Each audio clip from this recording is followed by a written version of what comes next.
Hallelujah. Blessed morning, everybody. Nakaupo na ba ng maayos?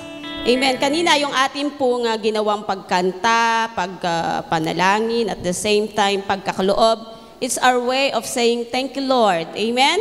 Yun ang paraan ng ating pag-worship kay Lord. Yun yung heart, yung laman ng puso natin para tayo magpasalamat. And today, sa oras na ito naman yung oras na hayaan nating ang Diyos ang magsalita at mangusap sa atin. Amen? That's why para sa akin po, lagi ko yung binibilin na take your best seat at huwag mong hahayaan na maunakaw, mawala yung dapat na sa'yo sa oras na ito, sa araw na ito. When you come in, when you choose or when you decide to come and worship the Lord, ibig sabihin gusto mong makinig sa Diyos. Gusto mong mag-grasp ang mensahe ng Diyos para sa'yo. Amen po ba? Hallelujah. We thank the Lord for this morning dahil ang biyaya niya ay nag-uumapaw. So sabihin mo sa katabi mo, good morning. Amen. And may you have a blessed Sunday. The fact na tayo'y gumising at inuna natin si Lord, blessed na, pinagpala ng ating araw. Amen? Ang Diyos ko at Diyos mo at ang Diyos ng bawat isang Kristiyano ay iisa. Kung paano sila pinagpapala, dapat ganun din nag-uumapaw ang pagpapala sa atin ni Lord. Amen? Amen po ba? So, in preparation of our Holy Week celebration, ang ating bansa o iba pang bansa na pinoproclaim na sila po ay Kristiyano ay patungo na doon sa Holy Week celebration. Therefore, our church, ang church natin ito, will focus on the power of Jesus' life, death, and resurrection. At ano ang benepisyo nito para sa atin. So, these 3 consecutive Sundays, mula po ngayon, susunod na linggo at sa susunod pa, bago mag-Resurrection Sundays, we'll be preaching this, okay? Yung power po ng ating Panginoong Hesukristo para po tayo ma-empower ng Word ni Lord. Amen? Kasi po sa iba, Resurrection Sunday lang ang pinakamahalaga. Pero po bago po siya mag-resurrect, nag-offer muna siya ng buhay. Namatay muna po siya. Amen po ba? So, sa iba pong paniniwala, pag sinabi pong Resurrection Sunday, mas nakafocus sila sa penitensya, pabasa, bisita iglesia, o ano paman. So, ang God na wino-worship sa CSF Church ay yung Diyos na namatay sa krus, na bayubay sa krus, ang Diyos na inilibing, at ng ikatlong araw ay nabuhay at pagkatapos ay umakyat sa langit at siya ay buhay magpakailanman. Amen? That's why we celebrate the first Sunday.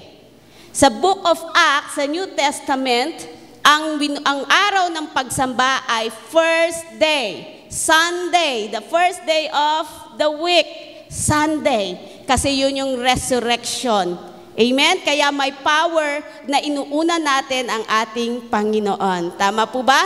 So sa lahat po ng CSF churches, encourage ko sila na ngayong week o sa mga susunod pa, ang ating pong focus ng Word. Kasi po minsan, sa sobrang tagal na, sa sobrang at is na, minsan hindi natin nabibigyan ng halaga po yung salita ng Diyos. Lalo na po yung ating pong ginawang pagpapasakit ng ating Panginoong Jesus. And as a pastor and your spiritual parent, it is our obligation to teach you the truth. Amen?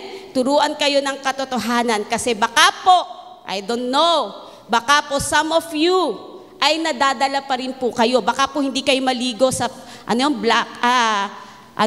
pagka Friday, Biyernes Santo, baka hindi po kayo maligo.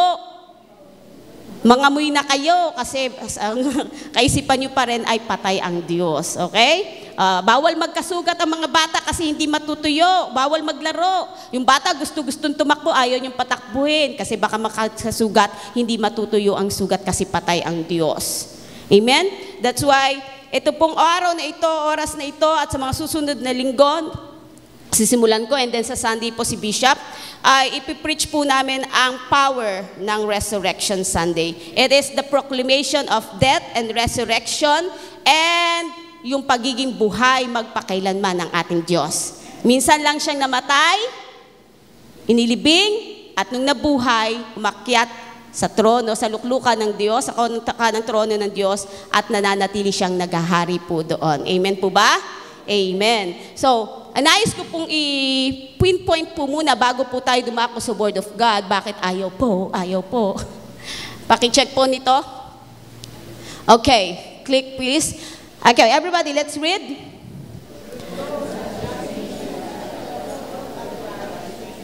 Amen. Ito po ay natutunan ko, okay, chinat down ko po yan nung panahon na ako po ay umattend ng IDC o Intentional Discipleship, na kung saan sabi po ni Reverend Edmond Chan, sabi niya, truth doesn't change life.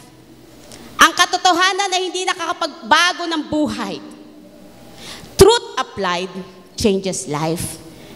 Sabi sa salita ng Diyos, the truth will set you free. Kahit gano'n lang kadami ang alam nyo, alam ko marami na kayong alam. Alam nyo si Jesus ang Lord. Alam nyo si Jesus ang Savior. Alam nyo si Jesus ang nagpapagaling. Ngunit pag hindi mo yan nilakaran, hindi mo yan ipinamuhay, walang kapangyarihan.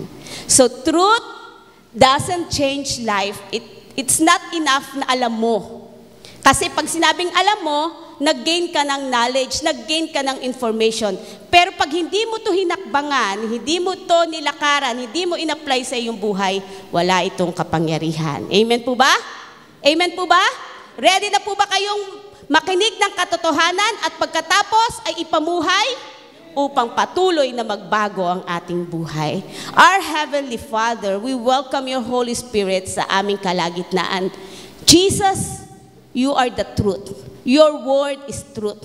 Kaya naman sa umagang ito, we allow your power na mag-motivate sa amin, na pabukal sa puso namin, O Diyos, ng pagnanasa na mag-grasp lahat ng katotohanan na nagmula sa iyong salita. Upang kami, Panginoon, ay makapamuhay sa katotohanan na makapagbabago ng aming buhay. Dalangin ko, Panginoon, huwag masayang ang binhi, huwag masayang ang salita mo, Panginoon, na matatanim sa puso ng bawat isa. Online man, Panginoon, o on-site, dalangin ko, yung fire ng word mo, Panginoon, ay mag-alab sa puso ng bawat isa. Walang masayang na bawat salita mo, Panginoon, sa umagang ito. Dalangin ko, Lord, na bukas ang puso ng bawat isa, bukas ang isipan ng bawat isa, at anumang pagtatangka ng kaaway na magnakaw ng aming atensyon, ng aming focus, ng aming Panginoong pakikinig sa oras na to, amin po itong sinasaway. Hindi namin inaalaw ang espiritu ng antok, espiritu ng kabagabagan, pag-aalala, espiritu ng imagination na kung saan-saan pumupunta sa oras na ito, Panginoon. But we want you, Lord, we want you to speak unto us, for your children are listening. Lord, we thank you for your word in Jesus' name. Amen. Come on, let's give God the best clap offering. Hallelujah. Praise you, Lord. Hallelujah. So, tayo po ay dadako na. Ready na po ba ang bawat isa? Kung napakahalaga po ng ating pong pagsamba pagpunta po dito sa umaga, how much more po ang pakikinig ng salita ng Panginoon. So, let's have this one. Siguro dahil nakataklob, hindi ako makita. Okay? So, more than hearing the word, we should act on it. Okay. Overcoming death through Jesus' death and resurrection. Yan po yung topic natin. Overcoming death through Jesus' death and resurrection. Let's read, open your Bible in Hebrews 9:27 to 28. Nung inaaral ko po ito, sabi ko, Lord, ano mo ako specific verse? So naganda po ako matagal na, pero hindi ko mabuo-buo. Simula nung Monday, talaga nagmamadali na ako, nagka-cramming na po ako. Siyempre, bilang teacher, marami pa po akong pinagkakabalahan. So, inaaral ko, tinapos ko yung aking pong sermon outline ng Friday. Wala palang PowerPoint. Pero nung Saturday morning, nung inaaral ko na, pinalitan ni Lord. Lahat change. Kaya, tawag ka agad ako kay Miel. Wala ako sa school, Miel. Print mo yung preaching. Kasi yung preaching na pinirint ko, hindi yun ang pinapagamit ng Panginoon. Amen? So sa isa pong lingkod ng Diyos na magbabahagi ng salita, hindi po sapat na nag-aral lang. Dapat talaga nakikinig. Minsan, meron pong on the spot na pagbabago, on the spot po na pagbibigay ng revelation ng Holy Spirit. So, nandun na po ba kayo?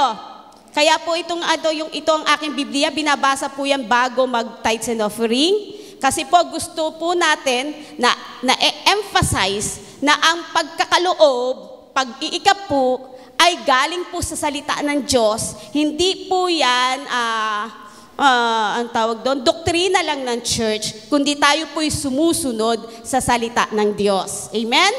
Sabi doon kanina sa kanta, your word is true, it is eternal. May kapangyarihan ang salita ng Diyos. Nandun na po ba?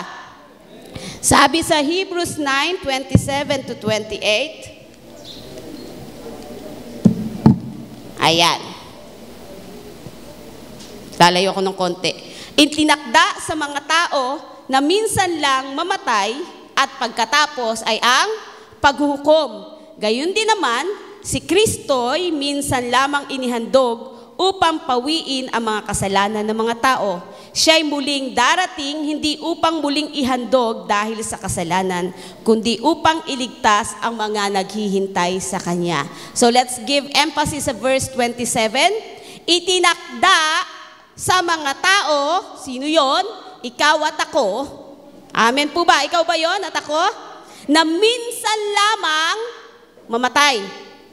At pagkatapos ay paghukom. Nakuha po ba natin? So we have this one life. Ilan po ang buhay nyo?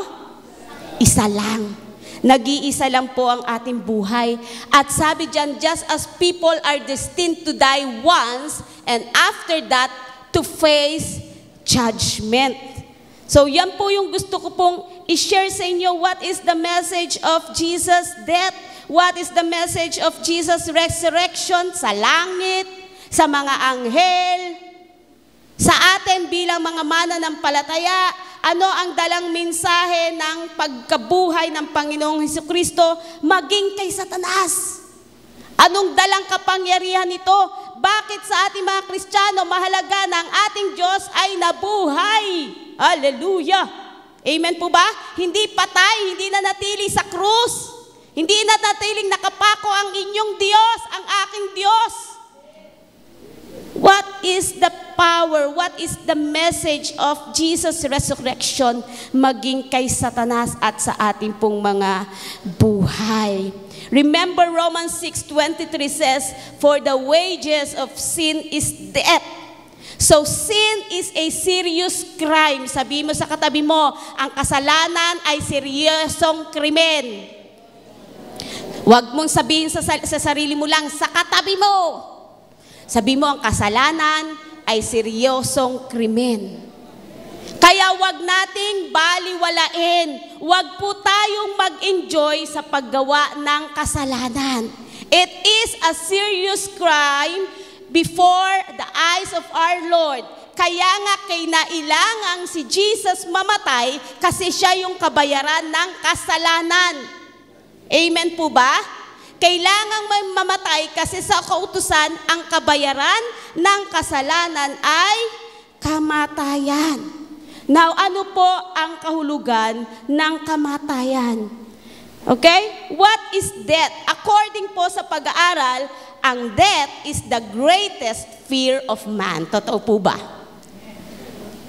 Totoo po ba? Sa walang personal, malalim na relasyon sa Diyos, ang kamatayan ang pinaka-nakakatakot na bahagi ng ating buhay. Kaya nga ibinebenta ang lahat, madugtungan lang ang buhay. Tama po ba? Pag nagkakasakit, gagawin ang lahat.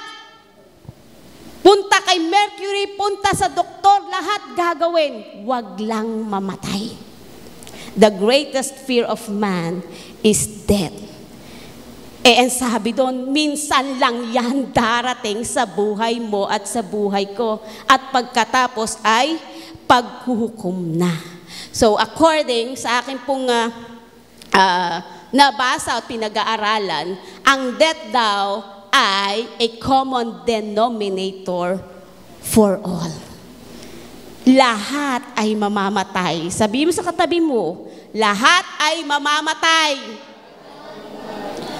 Kahit na siya ay 50, 90, 100, dadating pa rin ang kamatayan sa buhay mo. Pilitin man natin na madugtungan ng ilang araw, ng ilang taon, darating pa rin ang pagkakataon na tayong lahat ay mamamatay. Bata, matanda, anumang edad mo, ang common denominator nating lahat, tayo po ay mamamatay. At ang kamatayan, it is an equalizer for all of us. Pagpapatunay na tayong lahat ay pantay-pantay. Walang mayaman, walang mahirap, walang maganda, walang pangit. Pagharap natin sa Diyos, wala tayong dala. Hello? Kahit na gaano kalaki yung bahay niya at maliit lang ang bahay mo, pag namatay ka, pagharap mo kay Lord, wala kang dala. Pantay-pantay tayo. Kung nagmamalaki man yung kapitbahay mo, may malaki siyang smart TV, at ang TV mo hanggang ngayon ay hindi smart TV, sa harapan ng Diyos, pag humarap tayo, pantay-pantay lang tayo. Una, a common denominator, lahat tayo mamamatay. Pangalawa, it is an equalizer.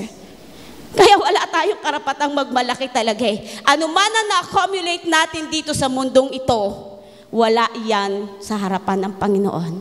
Pantay-pantay lang tayo sa harapan ng Panginoon. And number 3, that death is unstoppable. Say it, unstoppable. Amen. Maaaring bukas. Hindi natin alam kung kailan no? Kanina nga lang may nakita ko post ng Tansahay, di ba? Yung teacher nyo, si Mr. Prim. O di ba lahat kayo nagulat? O kayo nagme-message kayo kasi naging once in a lifetime naging teacher nyo si Sir Prim. Sabi nga ni Sherwin, nandiyan ka ba sa online? Sir, ang daya mo naman, hindi mo na ako nintay makakit sa stage. Advisor niya daw yon. Ito na lang nakaraan. Kaya ako napag-isip actually, shinare ko ito sa aming pong faculty, yung laman ng puso ko nung incident dyan sa Biwas. Yung 4 kaagad yung namatay dahil sa sunog. Actually, yung lalaking yon is nabasa ko pa yung meron siyang, may mga kaibigan kasi siya na medyo friend ng aming Tansa child. So, nangyari yan, I think Monday ba? I don't know, anong araw yon. Tapos sabi nung isang pre, may usapan pa tayo sa Friday may inuman tayo Vietnam man, umuna ka na. May mga gano'n, no? So that is unstoppable. Walang piniling edad. May matanda, may tatay, may 2 bata. Amen po ba? Nabalitaan nyo yon, hindi po ba? Tapos sabi nung kasama namin sa work, nung sila'y pumunta, kasi kamag-anak siya actually, yung bahay na yon, yung katabi nun, ay bahay ng aming estudyante. Bali, pinsang buon niya yung mga namatay. Sabi siyempre nagpunta yung aming school, yung aming Teacher Marian, ang sabi, yung matanda daw, ay hindi nagtatago ng pera sa bangko. Ang pera niya ay nasa bahay. Kaya nung nasunog ang pera. Hindi pwedeng ipagpalit sa bangko kasi talagang sunog. Pero may palatandaan na yun ay yung pera. Kasi nga hindi nagbabangko. Nandun din ang kanyang alahas. Dahil sa init, sobrang init, natunaw ang alahas. So life and death, or even ibig sabihin, death is unstoppable. Amen po ba? Death is unstoppable. Kaya yung word ngayong umaga, minsan lang dumating ang kamatayan sa buhay ng tao at pagkatapos ay paghukom. Hindi natin alam kung kailan ang kamatayan natin. Amen? Kung kailan matatapos ang ating buhay. Hindi rin natin pwedeng ipagmalaki na ako'y malakas ngayon. Dahil yung lalaki malakas. Matipuno. Sasabihin natin ba, yung matanda, okay na lang yun kasi Matanda na siya. Hindi. How much more yung dalawang bata? Isang grade 6 at isang 4 years old. Di ba masakit? Tapos yung kanilang nanay nasa ospital. 3rd degree burn. Hindi niya pa alam. I don't know kung ngayon, alam niya na hindi pinapaalam sa kanya na paggaling niya, pagbuhay niya, wala na ang kanyang pamilya. So we cannot, hindi natin pwedeng panghawakan yung lakas natin ngayon. Ang pwede natin panghawakan, ang bigay na kalakasan ng ating Diyos. Amen? Amen po ba? So itong napakahalagang mensahe about Jesus' death and resurrection ay dapat po nating seryosohin. Amen? Huwag po nating para bang tinatake for granted natin yung kaligtasan na pinagkaloob sa atin ng ating Panginoon. Tapos hindi natin ginagawa yung matuwid, marapat sa harapan ng ating Diyos. Now, sa Bible, death, so kanina yung binigay ko sa inyo is ang batayan ng mundo. That death is a common denominator for all. It is an equalizer para hindi tayo magmayabang. Pantay-pantay tayo, and it is unstoppable. So, death is the number 1 enemy of mankind. If you're taking notes, death is the number 1 enemy of mankind, and it is the only appointment that you need to keep. Di ba, pag pupunta tayo sa mga appointment, pinaghahandaan natin? Etong appointment na ito na sinabi, pagkatapos ay paghuhukom, dapat natin yung pinaghahandaan. Hindi natin tinetake lightly, tinetake for granted. Sabi nga dun sa ating pong binasa, tama po ba? So, in the beginning, sa pasimula, nilikha ng Diyos ang tao to live and not die. Ang plano ng Diyos is eternity. Buhay na walang hanggan. Sa panahon na nilikha si Adan at si Eva, pumasok lang ang kamatayan. Kung babasahin niyo po ang inyong Biblia, so pumasok lang ang kamatayan nung nag-disobey si Adan at si Eva. Wala sa plano ng Diyos ang mamatay ang tao. Ang plano ng Diyos ay makasama tayo habang buhay. Mag-reign and rule ang tao sa Garden of Eden. But nung nag-disobey si Adan at Eve, pumasok ang kasalanan at pumasok na ang kamatayan. Genesis 2:16, and the Lord God commanded the man, you are free to eat from the tree, any tree of the garden. But you must not eat from the tree of the knowledge of good and evil, for when you eat from it, you will certainly die. Yan yung word ni Lord, ni Yahweh, kay Adan at kay Eve. And sabi sa Genesis 3:3, if you eat, okay, pinarephrase ni Eve sa harapan ng serpent, if you eat the fruit of the tree of knowledge of good and evil, you will surely die. So, pumasok ang kamatayan nung nag-disobey. Amen? Pag nag-disobey tayo, nagkakasala tayo sa Panginoon, ina-attract natin ang kamatayan. Not just physical, but spiritually, ina-attract natin ang kamatayan na pumunta sa atin. Unti-unti, buhay man tayo physical, pero unti-unti namamatay tayo spiritually. Nalalayo tayo sa presensya ng ating Panginoon. Number 2, death is permanent. Ang kamatayan ay permanente. Psalm 49:10-20. Open your Bible. Awit 49. Ando na po ba? Pwede nyo pong i-highlight po yan kasi yan po yung mga pangako ng Diyos sa ating mga buhay. So, Awit 49 verse 10-20, basahin ko po. Alam naman niyang lahat ay mamamatay, kasama ang marunong maging mangmang o hangal. Sa lahing magmamana, yaman nila'y maiiwan. Doon sila mananahan sa libingan kailanpaman, kahit sila'y may lupaing pag-aari nilang tunay. Maging sikat man ang tao, hindi maiiwasan, katulad din noong hayop, tiyak siyang mamamatay. Masdan niyo yung taong nagtiwala sa sarili at sa kanyang kayamanan ay nanghawak na mabuti, tulad niya ay mga tupa sa patayan ding naghahantong. Itong si kamatayan ang kanyang magiging pastol. Ang matuwid, magwawagi kapag sumapit ang umaga, laban doon sa kaaway na ang bangkay ay bulok na sa idigdig ng mga patay na malayo sa kanila. Ngunit ako'y ililigtas, hindi ako babayaan, aagawin ako ng Diyos sa kamay ng kamatayan. Di ka dapat mabagabag, ang tao man ay yumaman, lumago man ng lumago yung kanyang kabuhayan, hindi ito madadala kapag siya ay namatay. Ang yaman ay hindi niya madadala sa libingan. At kahit na masiyahan ang tao sa kanyang buhay, dahil sa sinusuob ng papurit, nagtagumpay, katulad ng ninuno niya, siya rin ay mamamatay. Masasadlak pa rin siya sa dilim na walang hanggan. Ang tao mang dumakila ay iisa ang hahantungan. Katulad ng mga hayop, tiyak siyang mamamatay. Amen po ba? So number 2 point, death is permanent. Pero doon sa verse 15, underline it, color nyo po, sabi sa verse 15, ngunit ako'y ililigtas.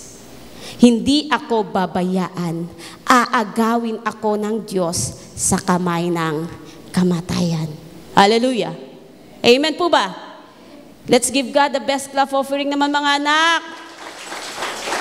Permanente ang kamatayan, pero may pangako doon sa verse 15. Ikaw ay ililigtas, hindi ka pababayaan, aagawin ka ng Diyos sa kamatayan. Hallelujah. Kay buti ng ating Panginoon. God will redeem us from death. Kung minsan lang mamatay at pagkatapos ay paghukom, meron naman pangako ang Diyos na ako ay ililigtas sa kamatayan. Amen po ba?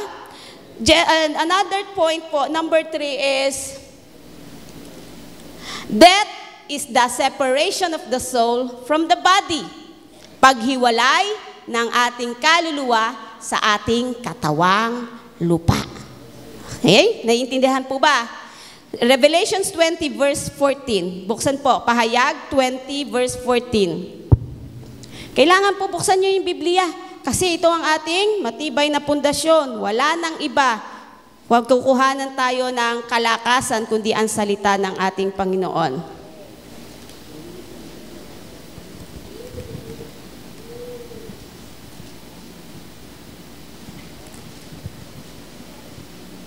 Ando na po.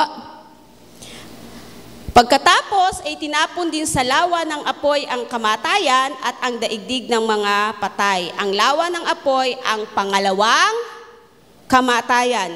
Amen. Naintindihan po. So dito ay may pinapakitang dalawang uri ng kamatayan.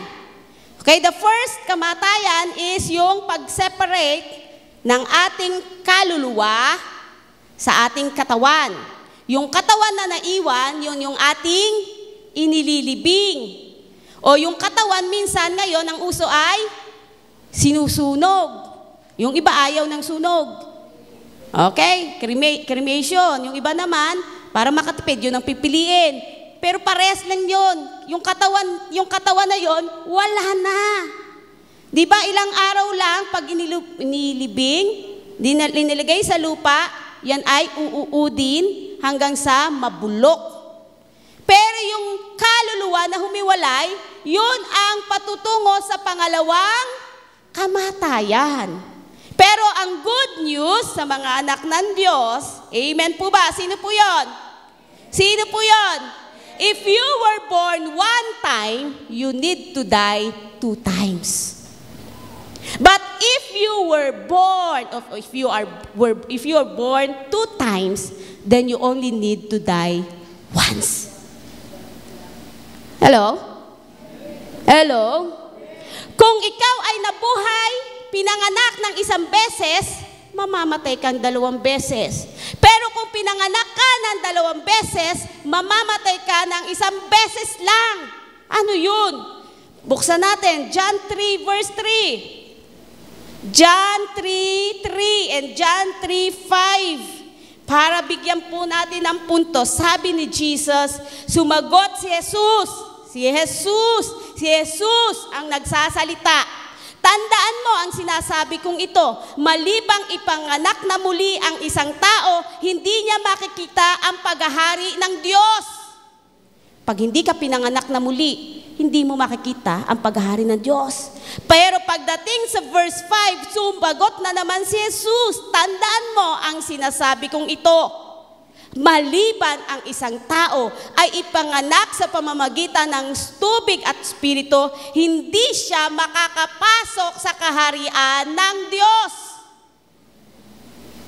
Ayun lang po ang katotohanan. John 14 verse 6, Jesus is the only way, the truth, and the life. No one can come, or no one comes to the Father except through Him. Ang una mong buhay nung isilang ka sa natural ng iyong nanay, that is your natural born, unang panganganak, paglabas. Yung second is yung iyong born again experience, maliban na ikaw ay ipanganak na muli. Yung word na born again ay galing mismo sa bibig ng Panginoong Hesukristo. Pag ikaw ay pinanganak na muli, makikita mo ang paghahari ng Diyos. Pag ikaw ay pinanganak na muli, ang sabi dyan, makakapasok ka sa kaharian ng Diyos. Hindi mo lang nakita, nakapasok ka pa. Marami nakita, hindi nakapasok. Nalaman ang katotohanan, pero hindi in-apply ang katotohanan. Truth never change your life. Truth applied changes life. Amen po ba? Kailangan mo pong hakbangan, ipamuhay ang salita ng Panginoon. Never take the word of God lightly. It is serious pagdating po sa ating buhay. Seryoso ang Diyos, mga anak. Amen? Seryoso ang ating Diyos. Sabi mo sa katabi mo, seryoso ang ating Diyos. Para sa kaligtasan mo. Amen po ba? So ano ka ngayon? Born once, die twice. Or, born twice ka na ba? Die once. Pag sinabing born twice, natural and spiritual, mamamatay ka na lang isa. Ano yun? Yung paghiwalay ng iyong katawan sa kaluluwa. At pagkatapos nun, diretso ka na sa piling ng Diyos Ama. Hello? Can I hear amen? Can I say, ako yon? Kasama ako doon? Hallelujah. Hindi mangyayari yun kung hindi nag-offer ng buhay ang ating Panginoong Hesukristo. Without Jesus' death and resurrection, hindi natin matatanggap ang buhay na walang hanggan at ang pagpasok sa kaharian ng langit. Tama po ba? Naiintindihan po ba natin yung pinupuntos ko po? Number 4, the only remedy to deal with death is to prepare. Ang isa o siya lang, nag-iisang paraan para daw po ma-deal natin, matanggap natin ang kamatayan, dahil lahat naman po ay patutungo dyan, dapat handa ka. Kaya hindi na nakapagtataka yung mga malalalim, sabihin na nila, handa naman ako. Gusto ko na nga eh. Kasi alam niya, mas maganda sa piling ng Panginoon. Yung mangyayari lang ngayong kamatayan ay pagtulog. Kung nababasa niyo yung Biblia, sabi, natulog lang. Kasi paggising mo, sa piling ka na ni Lord. Pero yung mga walang pagkapersonal na relasyon sa Diyos, paggising, pagkatulog nila, another kamatayan, diretso sa, ano sabi doon sa 20 verse 14 natin pinag-aralan? Sa Hades. Ang Hades po is not a lake of fire. Kung may paraiso, habang hindi pa po tayo diretso po sa langit, may paraiso, doon po nag-stay ang mga anak ng Diyos nang sila'y mamatay, nagpapahinga. Meron din po, hindi nga lang kapahingahan. Sa Hades doon, naghihintay sila at sunod ay itatapon sa lake of fire, dagat-dagatang apoy. Amen po ba? Naiintindihan po natin? So the only remedy to deal with death is to prepare. Revelations 14 verse 13. Pahayag 14:13. Nung ato po binasa ko po noong nakaraang taon, nasa December po ito, umiyak po ako dito sa ano po, yung verse po ito, kasi itong chapter 14, ito po yung awit ng mga tinubos. Yung bang parang habang binabasa ko, nararamdaman ko yung experiences po ng mga, ang tawag doon, nanatiling tapat sa Diyos, sa kabila ng ang buhay nila po yung kapalit. So sabi sa verse 14, Pahayag 14 verse 13, at narinig ko mula sa langit ang isang tinig nagsabi, isulat mo, mula ngayon, pinagpala ang mga namamatay na naglilingkod sa Panginoon. At sinabi ng Espiritu, totoo nga silang pinagpala. Magpapahinga na sila sa kanilang mga pagpapagal sapagkat sinusundan sila ng kanilang mga gawa. Sabi ko kanina, ang death is an equalizer. Wala tayong madadala, lahat tayo'y pantay-pantay. Pero sabi sa salita ng Diyos, sapagkat sinusundan sila ng kanilang mga gawa. Meron pala tayong madadala. Okay? Meron tayong madadala sa langit. Pero ang hindi mo madadala yung wealth, kasi puno na ng kayamanan sa langit. Hindi kailangan ng ginto, ng pera sa langit, kasi punong-puno na ng kayamanan ang langit. Hindi rin kailangan ng posisyon kasi ang King of Kings nandoon. Ang Lord of Lords nandoon. Wala nang kailangan ng posisyon. Nandun na yung naghahari, tunay na hari. Hindi rin kailangan ng beauty. Yung beauty natin, temporary lang yan. Dahil doon, walang sakit, walang karamdaman. Lahat ay puro kagandahan. Ano ang pwedeng sumunod sa iyo, madala mo? Ang sabi sa salita ng Diyos, ang madadala natin ay ang ating mga gawa. Tanungin ko kayo, kumusta na po ang inyong mga gawa sa kapurihan ng ating Panginoon? Hello? Kumusta na po ang ating pong mga paglilingkod? Sabi kasi dito sa verse 13, isulat mo mula ngayon, pinagpala ang mga namamatay na naglilingkod sa Panginoon. Lahat tayo ay mamamatay, pero kung gusto mong pagpalain ka, pag ikaw ay namatay, siguraduhin mong pag ikaw ay namatay, bago ka namatay, naglilingkod ka sa Diyos. Hindi ka tumalikod sa Diyos. Hindi mo kinalimutan ang Diyos. Hindi mo pinagpalit ang Diyos. Bago ka namatay, naglilingkod ka sa Diyos. Para sabi dito, sila ay pinagpala.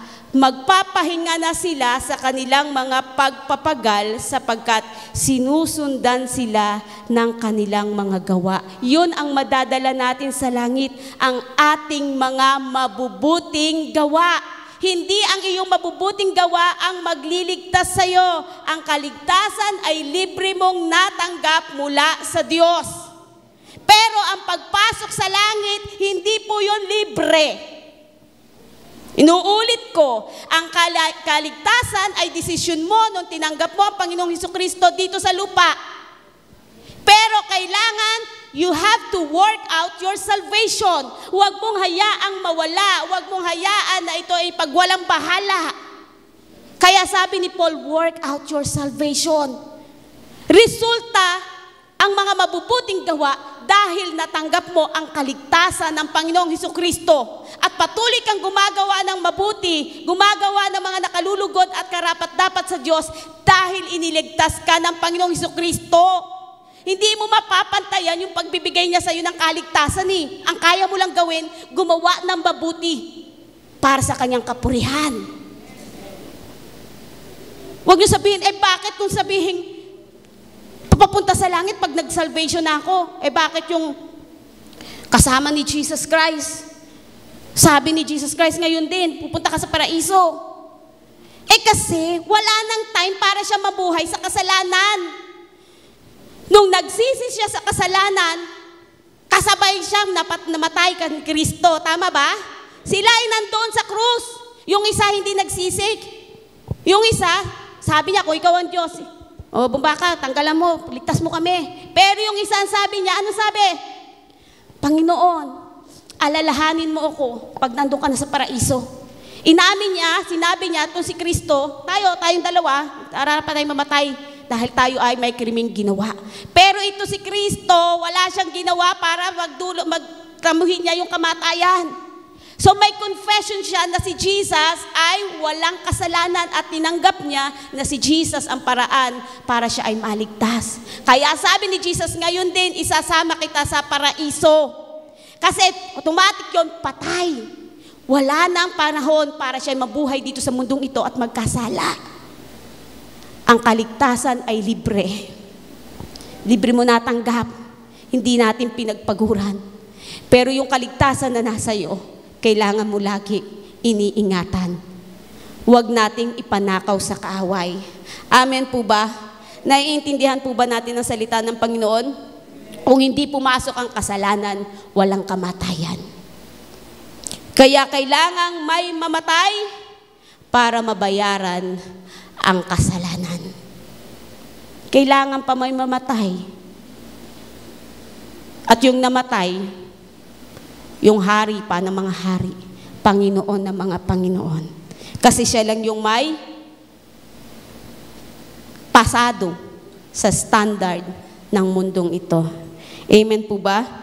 Jesus is the only solution para po tayo ay maligtas.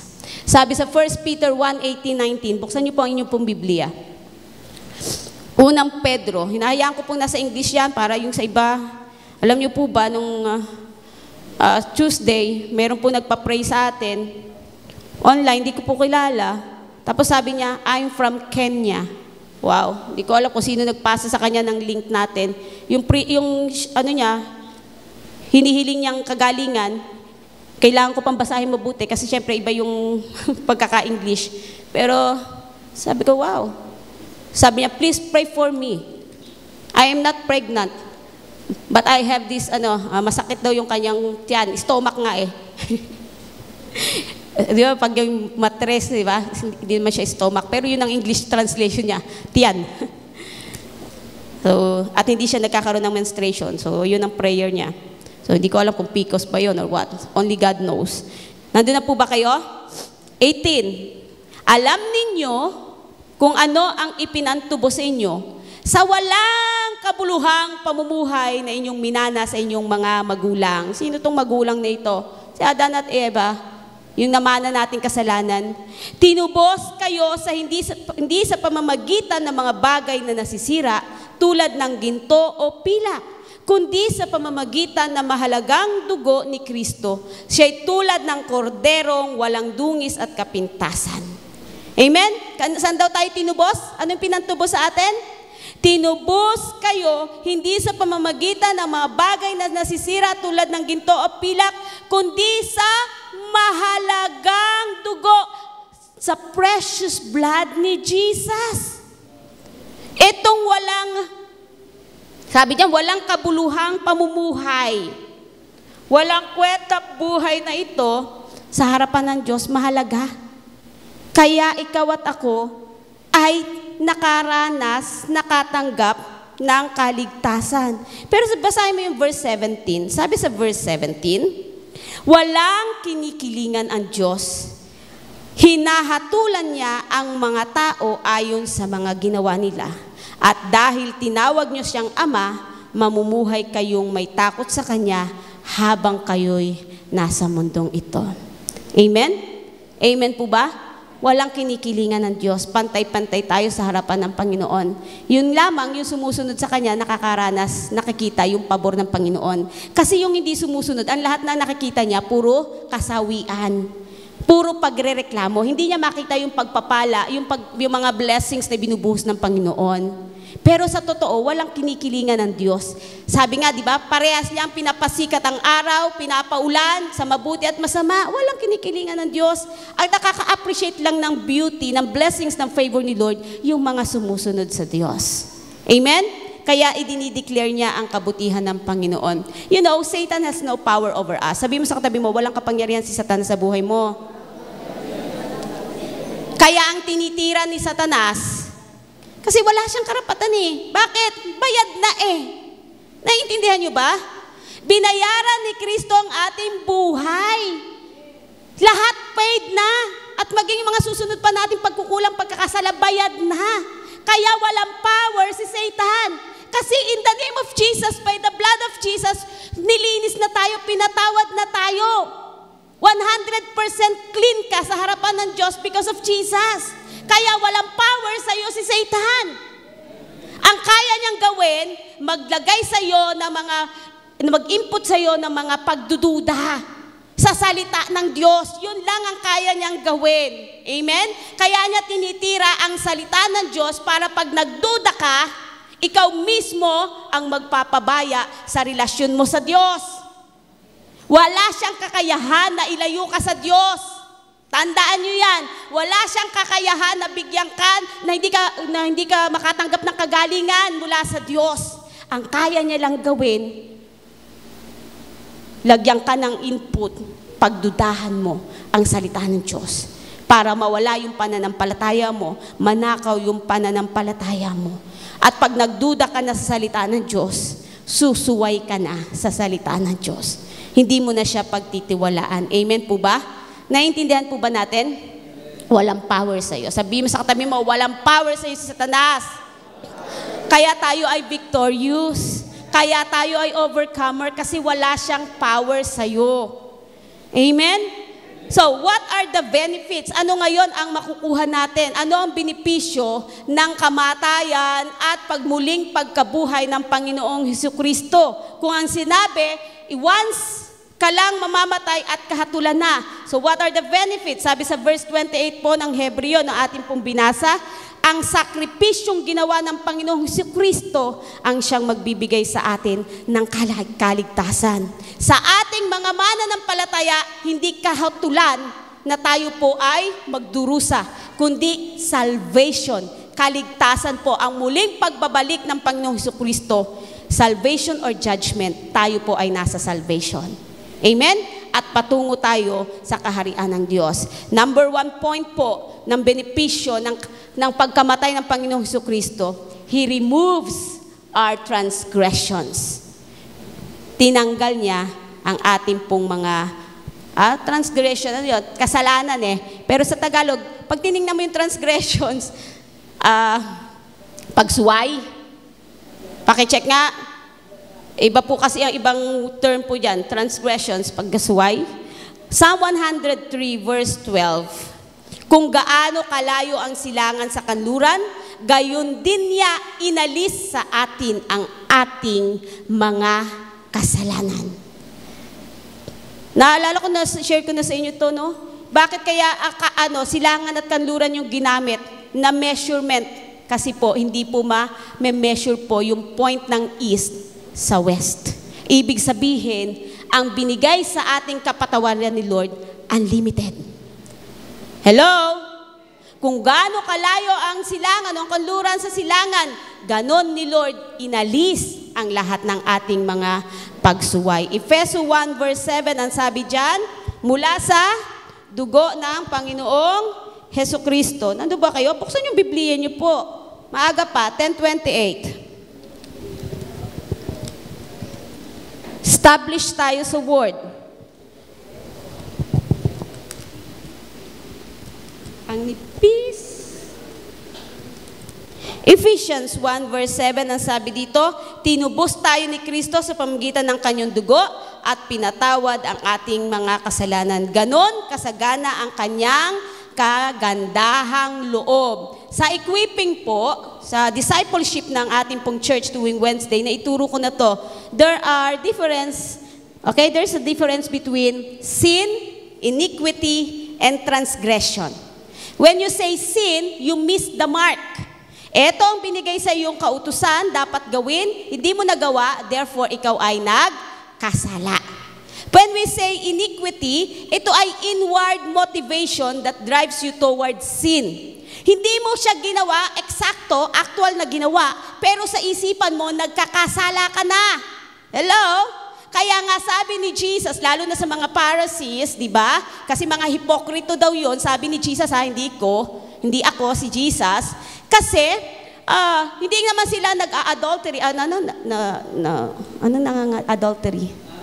Nangangalunya, pero sa isipan nila, ang sabi ni Jesus, kung sa isipan mo, tumitingin ka ng may pagnanasa, sa hindi mo asawa, ikaw ay nagkakasala na. Tama? So that is iniquity. Hindi mo pa ginagawa, pero yung isipan mo, punong-puno na ng karumihan. Hello? Aminin nyo, there are times, galit na galit ka na. Tinitingnan mo pala siya, hindi mo magawang patayin, pero sa isipan mo, pinapatay mo na. Ubod na ng dami na nasumpa mo. Hello? Hindi tayo makakapagtago kay Lord. Alam niya na kung ating puso at isipan ay nagkakasala sa harapan niya. And then transgression means, nag-trespass ka, may violate ka. May violate ka ng rule or law. That is transgression. Okay, trespassing. Ginawa mo na, you act on it, nagkasala ka na totally sa harapan ng Panginoon. Pero ang sabi dyan, okay, He removes our transgressions. Basahin natin sa Awit 32 verse 1 and 2. Ito ay sinabi mismo ni Haring David. Knowing Haring David na nagkasala sa harapan ng Panginoon. Sabi niya sa Awit 32 verse 1 to 5, kung babasahin niyo po yung English translation niyo, mababasa niyo po dyan yung tatlong word na yan. Sin, iniquity, and transgressions. Okay, basahin ko po sa verse 1. Mapalad ang taong pinatawad na ang kasalanan at pinatawad rin ang kanyang mga pagsalansang. Ayun yung isang term, pagsalansang. Mapalad ang hindi pinaparatangan sa harap ni Yahweh, hindi siya nalinlang. Verse 5. Kaya't ang kasalanan ko'y aking inamin, mga pagkakamali ko'y hindi na inilihim, ako'y nagpasyang sa iyo'y ipagtapat at mga sala ko'y pinatawad mong lahat. Naintindihan? So, hindi tayo pwede magmalaki. Oy, malaking kasalanan niya. Nagnakaw siya, pumatay siya. Ako lang naman nagsinungaling. Di pa naman alam ng nanay ko na kumupit ako ng pera. Hello? Same din po yun. Pagkakapagsalansang pa rin yun, pagkakasala pa rin yun sa harapan ng ating Panginoon. But because of Jesus' death and resurrection, it says, Jesus removes our transgressions. Lahat ng ating pagsalansang, lahat ng ating mga pagkakamali, pagkakasala, yan po ay tinanggal, inalis na ng ating Panginoon. Pasalamatan naman natin si Lord. How about a big clap offering to the Lord? Alam nyo, pag mga ganyan, binibigyan ng pasasalamat si Lord. Actually, hindi pa nga sapat yung palakpak eh. Di ba? Ano ba yung palakpak? Para sabihin, thank you Lord. And binibigay nyo rin lang yan ng mas mga artista. Sa mga iniidulungan nyo, mas malakas pa nga yung hiyaw nyo eh. Mas malakas pa nga yung sigawan nyo eh. Pero kay Lord na nagbigay sa iyo ng buhay na walang hanggan, buhay na ganap, kasiya-siya, kahirap-hirap pasalamatan, kahirap-hirap palakpakan. Ewan. Amen po ba? Hindi ko kayo sinisermonan. Sinasabi ko lang ang katotohanan. Truth applied changes life. Amen po ba?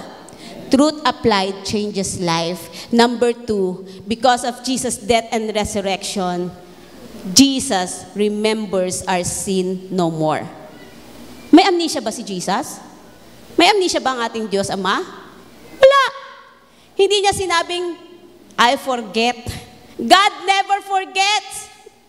Tandaan nyo, hindi makakalimutan ng Diyos. Lahat-lahat, mula pa nga, bago ka pa nga isilang, alam niya na yun nangyayari sa buhay mo eh.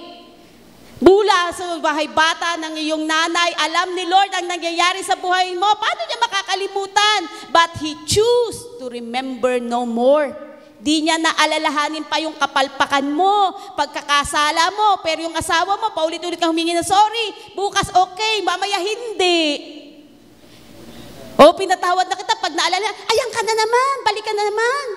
Kung si Lord na magsasabi niya, nako, sigurado, ikaw talaga, Rechi, paulit-ulit ka na lang. Hindi ba? Pero sabi diyan, because of Jesus' death and resurrections, He remembers our sins no more. Isaiah 43 verse 25, gayunman ako ang Diyos. Sino daw? Ang Diyos. ang nagpatawad sa iyong mga kasalanan. Hindi ko na aalalahanin pa ang iyong mga kasalanan. Marami ka. Marami. Sabi niya, hindi ko na aalalahanin. Kasi kung aalalahanin ko, baka hindi kita matingnan. Baka mapingot kita sa tenga. Hello, sa mga nanay. Pagka sobrang kulit ng anak nyo, ako talaga. Kapag paulit-ulit tayo kay Lord, siguro, ang dami na nating palo, latay. Kasi ninyo, nung tinanggap ni Jesus na latay, 39 na latay. Ito para sa kasalanan ni Richie. Ito para sa kakulitan at pagsaway ni ganto ni Andrew. 39, pag ganun ng latay, kasama yung balat, yung laman. Lahat yun tiniis ni Jesus Christ. Para lang bayaran ang ating mga kasalanan at lahat ng ating pagsalansang. Kasi pumasok ang kasalanan, ang kamatayan dahil sa kasalanan. Para mawala yung kamatayan, kailangan may mamatay, magbayad ng kasalanan. Amen po ba? Let's take it seriously. Kung yung kapatid mo nakakilala sa Panginoon, nagbalik ng pagkakasala, gusto niya yun, choice niya yun eh. Ang mahalaga, shinare mo ang gospel. Tinuro mo ang katotohanan. Ayaw niya lakaran, buhay niya yun. Turo mo uli, huwag ka mainis. Choice yan eh.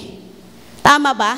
Lahat tayo may free will. Hindi tayo ginawang robot. Sa kabila ng iyong pagmamahal, ng iyong pag-aruga, ng pagtuturo, di pa rin siya natuto. Hindi niya pa rin yung tinanggap ang katotohanan. Sa kanya na yun. At pagkatapos ay paghuhukom. Lahat naman ng ating ginawa ay ipagsusulit natin sa harapan ng Panginoon. Kanya-kanyang pagsusulit ito. Kanya-kanyang pagharap. Hindi ang church. Ako po ay haharap in behalf of CSF congregation. Hindi. Lalo na yung pastor. Ako'y haharap on behalf of Brother Toto. Hindi ganon. Haharap ka sa Diyos. Sarili mo ang ihaharap mo. Hello? Kanya-kanyang pagharap yan sa Diyos. Kanya-kanyang pagtanggap ng reward or judgment base sa iyong ginawa. Susundan ka ng iyong mga ginawa. Kaya mahalagang pahalagahan mo yung salvation na binigay sa iyo ng Panginoong Hesukristo. Number 3, He releases us from iniquities. Amen? He releases us. Sabi sa John 8 verse 36, if the Son sets us free, therefore we are free indeed. Kung ikaw ay pinalaya na ng anak, therefore, ikaw ay malaya na. Huwag ka nang bumalik pa sa kasalanan. Tinubos ka na, pinatawad ka na. Kaya si Jesus, bago siya malagutan ng hininga, ang sabi niya, it is finished. Hello? Yung it is finished, hindi sinabing, ay, salamat, tapos na. Hindi yun ang ibig sabihin nun. Yung it is finished, sinabi niya, pinarap niya kay Satanas, sinabi niya, bayad na. Yung pinagmamalaki mo, na authority mo, bayad na. Wala ng power ang sin sa buhay ng mga sumasampalataya sa Diyos. Kasi bayad ko na. It is finished. Wala nang pwedeng magbayad. Completely, fully paid na ni Jesus Christ. Amen? Yung paglagot ng hininga at pagbaba ni Kristo doon, siyempre tinanggal siya doon sa krus at siya ay inilibing, yung death, at siya ay nabuhay. Yung declaration that it is finished, yun po ay victory para sa atin. Amen? Victory to those who believe. Dahil tayo po ay binigyan ng kaligtasan ng ating Panginoon. Hanggang ngayon, ako, para sa akin, di na kailangan pagtalunan pa. Salvation ba nawawala? Salvation ba? Puro salvation. Tapos na tayo sa salvation. Matthew 7:21-23. Dapat tayo po, tapos na tayo sa justification, hindi po ba? we are justified. Dapat nandun na po tayo sa process. Sanctification na po tayo. Araw-araw tayo po magpaayos, magpabago sa ating Panginoon.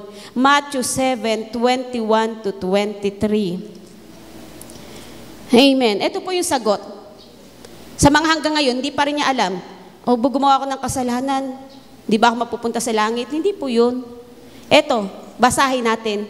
Hindi lahat ng tumatawag sa aking Panginoon, Panginoon. Sino to? Eh di may mga relasyon sa Panginoon. Tumanggap sa Panginoon. Ay papasok sa kaharian ng langit. Kailan ka papasok sa kaharian ng langit? Pag kayo namatay. Amen? Kundi ang mga taong sumusunod sa kalooban ng aking Ama na nasa langit. Ano daw po? Ano daw po para tayo po iligtas sa judgment? Ang papasok daw po ay yung mga sumusunod. Sabihin nyo nga sa katabi mo, sumusunod. Ay hindi pala yung magaling kumanta, magaling tumugtog, magaling mag-preach, magbigay ng ikapu. Hindi po. Ang sabi ay ang papasok sa kaharian ng langit ay yung mga taong sumusunod sa kalooban ng aking Ama na nasa langit. Sa araw ng paghuhukom, again, sabi dun sa verse 27, minsan lang dumating ang kamatayan sa buhay ng tao at ang sunod ay paghuhukom. Sabi sa verse 22, sa araw ng paghuhukom, marami ang magsasabi sa akin, i-justify. Panginoon, Panginoon, hindi ba't sa iyong pangalan ay nangaral kami, nagpalayas ng mga demonyo, gumawa ng mga himala? Ngunit sasabihin ko sa kanila, hindi ko kayo kilala, lumayo kayo sa akin, kayong mga gumagawa ng kasamaan. Again, salvation is free. Pero yung access mo papunta sa heaven, yan ay yung ginagawa mo habang ikaw ay nagtatamasa ng kaligtasan mula sa Diyos. Hindi pa pwedeng ikaw ay tumanggap ng kaligtasan at tapos mamumuhay ka sa kasalanan. May mga kasalanan tayo nagagawa, hindi sinasadya. Humingi ka ng tawad, ikaw ay patatawarin. Pero yung mamuhay ka sa kasalanan at gusto mo makapunta sa langit, tanong ko sa inyo, kung ang langit ay tahanan ng Diyos na puno ng kabanalan at ng katwiran, sa tingin nyo, may makakapasok na kasalanan sa loob? Para lamang po masabing papasok tayo dahil tayo ay nagkasala? Hindi. Kaya nga may pagnahon na para tayo po'y mamuhay ayon sa kalooban ng Diyos. Amen? Kung ikaw ay nandun pa rin sa kasalanan, kapatid, stop. Tigil na. Tigil na. Seryosohin natin po ang bunga ng kasalanan. Ito po ay kamatayan.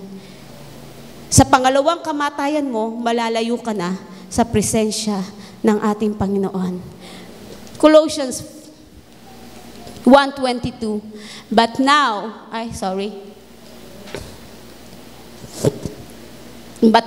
He has reconciled you by Christ's physical body through death to present you. Paano ka daw ipipresent ni Jesus Christ? To present you holy in His sight, without blemish and free from accusation. Tinapos na ni Jesus Piniresent ka na niyang banal sa harapan ng Panginoon. Pero kung magpapatuloy ka pa rin sa paggawa ng kasalanan, choice mo na yon, mga anak. Amen po ba? Pahalagahan natin yung ginawa ni Jesus Christ sa krus ng Kalbaryo. Tayo pong lahat ay tumayo. Sama-sama natin itong basahin. Nawa po ay maging paalala po ito sa atin. Kung ikaw po ay sure na ikaw ay ligtas, siguro panahon naman, bago po kayo mag-celebrate, magpunta by the way, hindi po tuloy yung ating youth camp in preparation po sa iba po. Dahil po sa school ay marami po mga paperworks, research work na ibibigay sa mga bata during the Holy Week. Pero I'm encouraging, I'm challenging, especially the father, mga tatay ng tahanan, tayuan niyo po ang pagiging padre de pamilya. Ituro niyo po ang kahalagahan sa inyo pong sambahiyan. Bakit po dapat natin bigyan ng importansya ang ginawa ni Jesus Christ? Hindi po ito para po tayo mag-outing. Wala pong masama pag mag-outing, mag-swimming, mag-picnic. Pero siguraduhin niyo po, you prioritize yung ginawa ni Lord. Unahin niyo pong ibigay ang marapat na pagkilala sa ginawang pagpapasakit ng Diyos. Kung bakit ninyo nai-enjoy ang lahat ng yan, dahil may isang Kristo, may isang Panginoon na namatay para ma-enjoy mo ang buhay na ganap at kasiyasiya. Tama po ba? Sabi sa Romans 6:5-7, everybody, 1, 2, 3. Sapagkat kung nakasama tayo ni Kristo sa isang kamatayan, katulad ng kanyang kamatayan, tiyak na tayo ay makakasama rin niya sa muling pagkabuhay katulad ng kanyang muling pagkabuhay.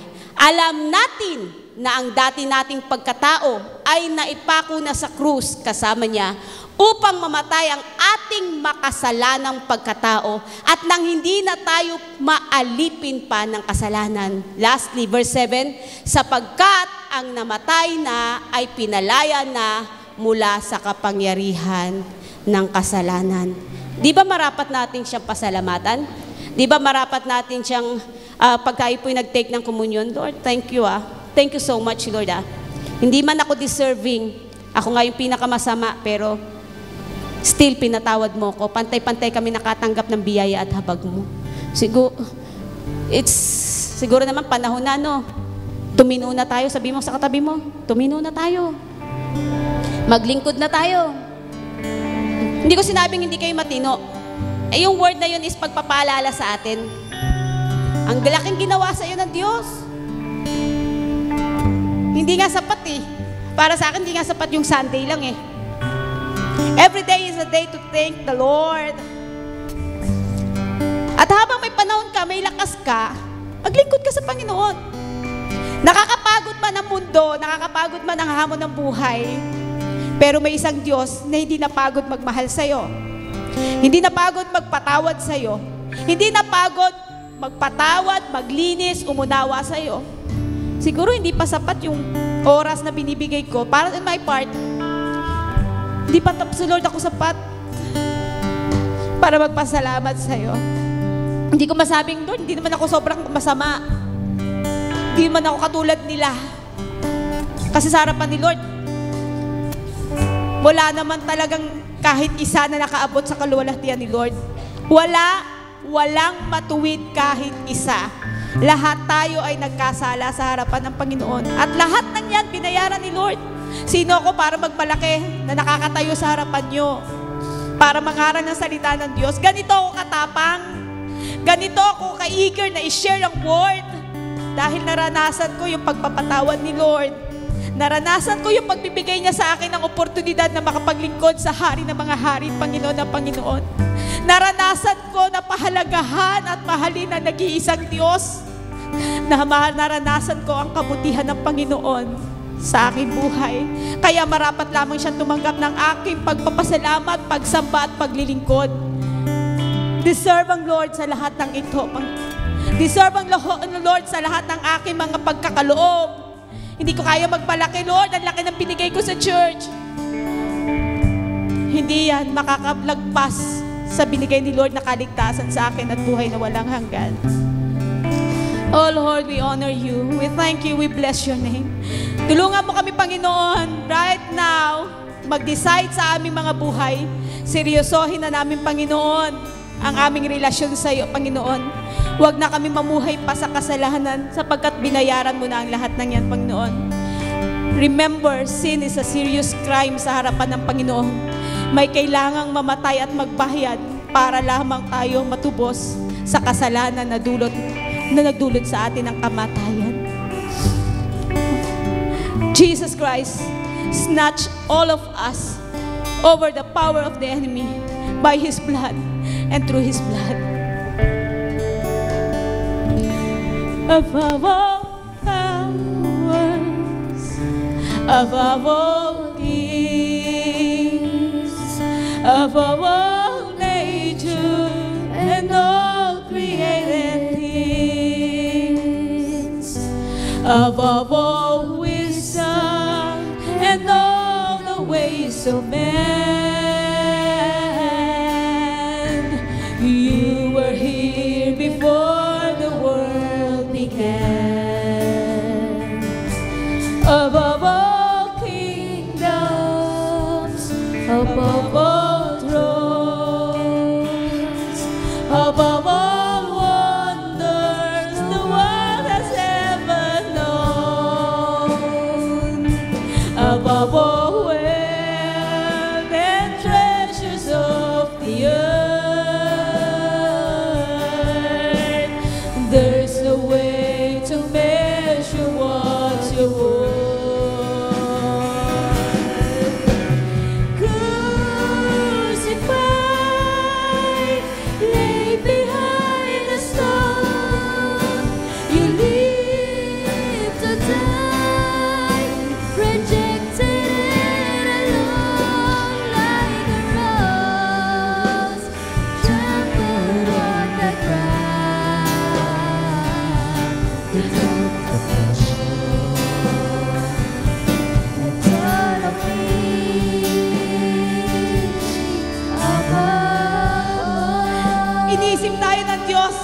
higit sa kanyang buhay.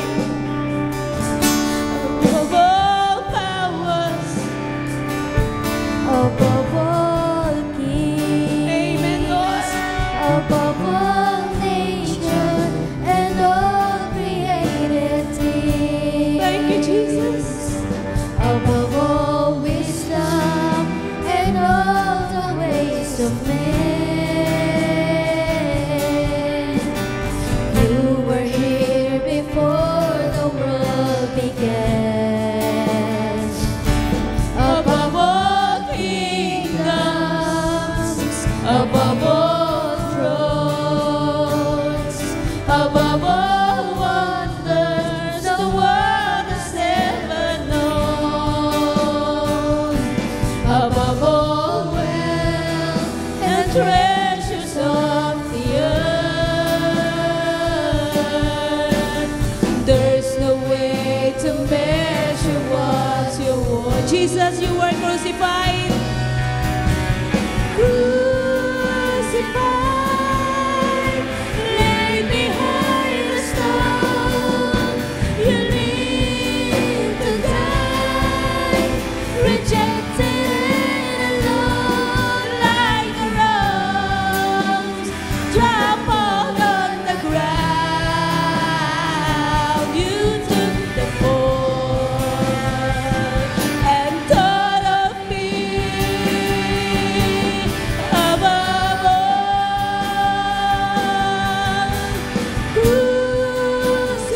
Crucified, laid behind the stone, you lived to die, rejected and alone like a rose, trampled on the ground. You took the fall And thought of me above all.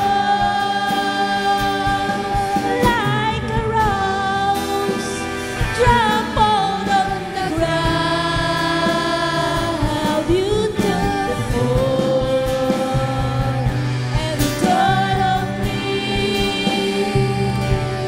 Above all. Everybody say, like a rose, trampled on the ground. You took the fall and thought of me above all. Lord, salamat. Salamat sa dakilang pagmamahal mo, Panginoon. Kinanya mo, kinuha mo lahat. Yung dapat na sakit, yung dapat na parusa, na dapat ako tumanggap, yung kamatayan na pagpatungo sa dagat-dagatang apoy, na dapat yun ang aking final destination. Kinuha mo lahat, Lord. Salamat, you took the fall. Tinanggap mo lahat ng sisi, tinanggap mo lahat ng insult, tinanggap mo lahat ng rejection. Just for us. Sino ba kami? Sino kami sa harapan mo? Deserving ba kami sa napakalaking pagmamahal mo, Panginoon? Pero sa kabila ng aming mga transgressions, sins, and iniquities, Lord, you remove all our sins. You remember our sins no more. And you releases all our iniquities. Sa harapan ng aming Diyos Ama, we are all justified. Help us, Holy Spirit, as we journey on this life, na makapamuhay na may kabanalan at katuwiran. Worthy, karapat-dapat naman sa sakripisyong ibinigay, tinanggap ng aming Panginoong Jesucristo. Thank you for your life. Thank you for your death. Thank you for your resurrection. We are indeed set free. We are free indeed through the blood of Jesus Christ. Lord, thank you so much. Thank you so much, Lord, sa iyong Panginoong biyaya Salamat sa iyong Panginoong pagpapatawad. Salamat sa krus ng Kalbaryo. Again, it is our desire, Lord, help us. Hindi namin kaya sa sarili naming lakas, galing, talino, mamuhay na may katwiran, mamuhay na may kabanalan. Tulungan mo kami, Santong Espiritu, manahan ka sa aming mga puso. Take over, take charge, take control. We submit, we surrender our lives before you. Help us to do the will of our Father in heaven. Sapagkat yan lang ang paraan para kami, Panginoon, ay makarating sa kaharian mo. Thank you, Abba Father, for your word. Thank you, Lord, in-establish mo kami. At sa mga susunod na linggo pa, lalo pa mo pa kami, Panginoon, kausapin. Lalo mo pa kami, Panginoon, pagpalain sa iyong salita. Sa mga benepisyo ng iyong ginawang pagpapasakit. Upang hindi namin, Panginoon, ipagwalang bahala ang kaligtasan na pinagkaloob mo sa amin. We thank you, Abba Father. You deserve the highest praise, Lord. With your own mouth, with your own tongue, with your own lips, with your own words, pwede mong sabihin kay Lord ang iyong pasasalamat at ang iyong pangako dahil sa binigay niyang pagpapatawad sa iyo. Habang naghahanda po tayo sa ating komunyon, magpasalamat po kayo. Pwede niyo pong banggitin ang inyong pong commitment. Pwede rin po kayo mag-say ng sorry kay Lord. Oh, we bless you, Jesus. Thank you, Lord.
po ang inyong pong tinapay at atin po itaas.